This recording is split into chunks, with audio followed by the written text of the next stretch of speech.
Hi everyone, it's Karen here. Welcome back to my channel. I am really excited about this video today. It's my first video using the new Dina Wakley Gloss Sprays. This was the product that was #1 on my list that I made a month ago of what I wanted to get from Creativation, and this was #1. I love using sprays, I love coverage, and these have different properties than regular sprays like dye inks or pigment ones, or even the ones with the mica powders in them, or even the distress oxides. So these are completely different because they're acrylic based, so they have that plasticky feeling, and I want to show you a few techniques on how to use them. So I'm going to be playing around with them and at the same time showing you different ways you can use them. I also got the new media journal. It wasn't actually on the list that I wanted. I wasn't going to get it because I had the other one, but it was actually sent to me as a gift along with these from Ranger themselves. So I will be creating some videos for them. So it's basically kind of trading our services, and that's really good because that way I can show you all the different colors and the different textures that you can create.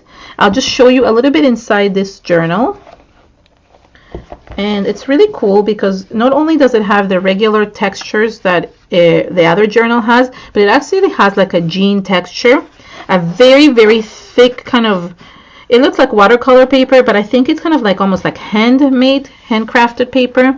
It has the light burlap, and you can see the other side of the jean material. Let me see if there's any other. No, and then they just go the same materials over and over inside the journal. So they call it the blue edition of the journal, but I'm not going to be using that today because what I really want to show you is a few techniques with these sprays. And I have a few watercolor paper squares that I'm going to be using to show you these techniques. The first technique is basically just spraying, and I just want to play around with things. What I know about the property of these is that they spray really nicely, right? So you can combine them together and they don't become like a brownish mess. So they kind of resist each other. So as you can see, they do not mix with each other and they don't become that really brown looking color. So what's nice about them is that you can basically mix different colors together and they will resist each other. So that's a really great property to know about these. I'm going to add some yellow, and sorry, I should have maybe mentioned what colors. I was using the magenta and the fuchsia and also some of the cheddar color, and this is the lemon color. So I want to add a little bit of yellow because I love the combination of these colors. So that's beautiful to see. And there we go, just basically using them as spray. Really easy. I want to kind of check how it is to clean out of this. Okay, really easy to clean, so that's great to see. So one of the techniques that you can do with these is that you can let them drip, right? You can have them, move them in different directions and so forth. So I'm going to let this one dry so we can use it for something afterwards. For my second technique, I figured we can just paint with them.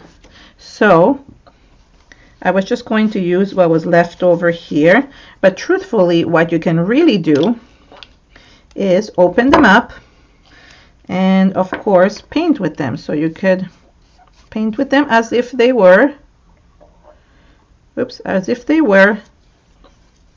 almost watercolors or very liquidy acrylic paints. So it looks really cool when you use them, and they just go beautifully on. Look how smooth it goes on. Let's add a little bit of the yellow. I mean, I could stick my paintbrush in it, but I don't want to contaminate it. Actually, not the yellow. Let's add a little bit of green. So I'm just kind of spilling a little bit of it on it just because I don't want to contaminate the tub. But you could use different paintbrushes for it, right? So, oops, okay, now I'm just mixing two colors, so that is why it's happening. So, as you can see, they will mix the way the color theory goes. So obviously pink and green will create this, because this is more sort of like a yellowish green, so it created that orange color here on the side. But as you can see, you can easily create painting techniques or paint with them easily on the page. And the next technique is a little bit of a resist technique. It's really cool, and I actually saw Dina Wakley do this, and I thought, whoa, this is so cool. Let me show you what I mean. So this is the chipboard pieces. These are chipboard shapes from Dina Wakley, and what she did is that she actually sprayed the background. So let me pick a color. I haven't used the green one really thoroughly. So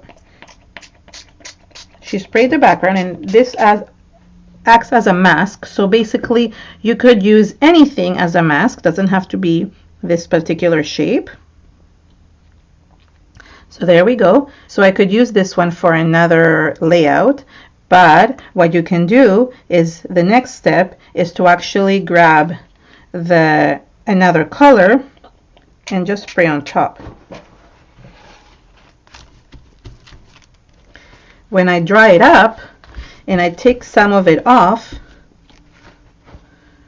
only the pink stays on it. Another way to do this is to first dry the green color and then spray the pink, and it will happen the same way.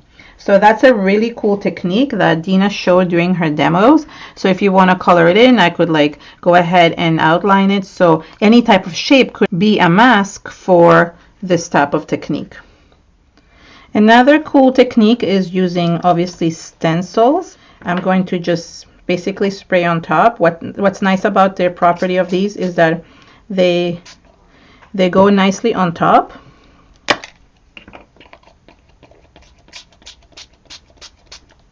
So there we go. And you can even, if you want, the coverage of this is really, really nice. So, I mean, you can use as little or as much as you want. I'm going to just show you another way. Like you can basically stamp with the stencil as well. So I will just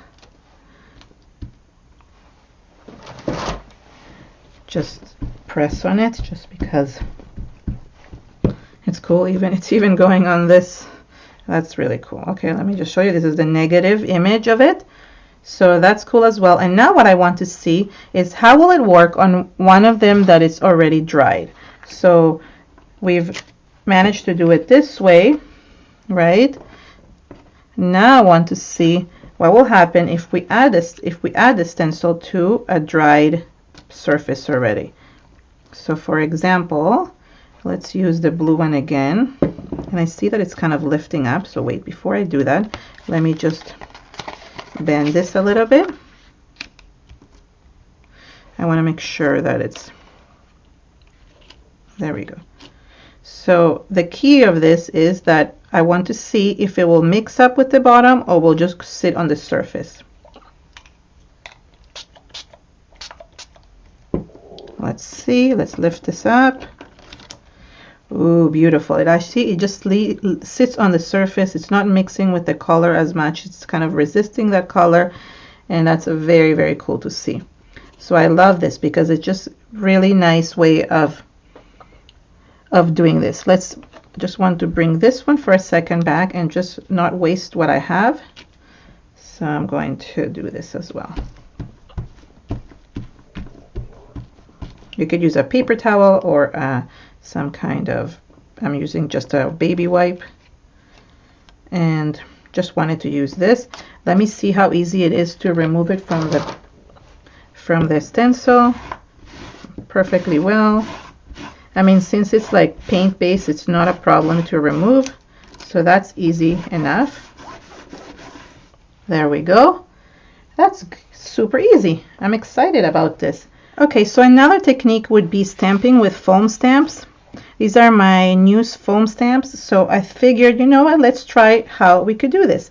So first let's try with actually just spraying on top and see how it works.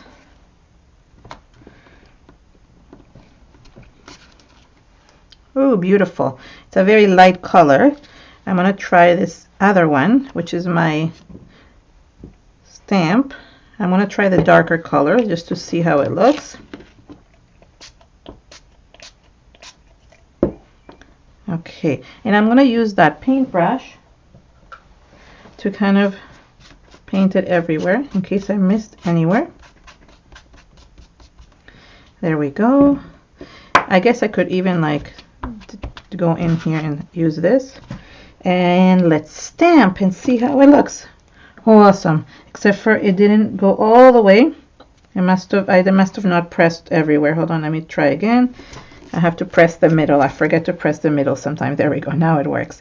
Okay, good. So that works well. So if I assume that it will work also, obviously if I dip it in and I stamp, this is my XOXO stamp. So that works well.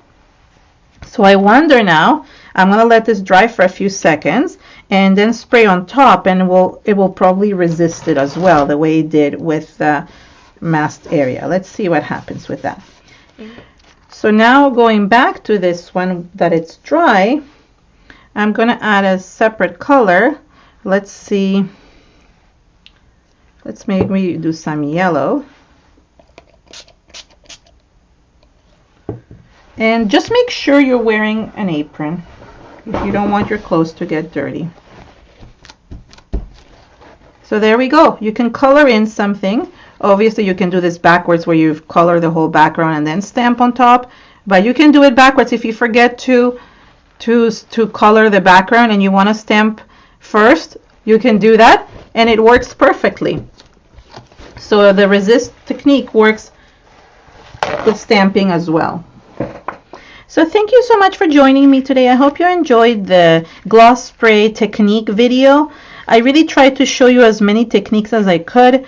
I just find it helps to decide whether or not you want to get them. And I just really love them. As I said, these were at the top of my list of what I wanted to buy this year. If you like my video, please give it a thumbs up and share it with your friends on social media. For more inspiration, subscribe to my channel and also visit me in my new Facebook group. I hope you can enjoy Keren, Tamir, and Friends Creative Space. And I'd love for you to join and share all your inspiration with either any of my videos or my projects or even my products. Thank you so much, everyone, and have an amazing day. Bye.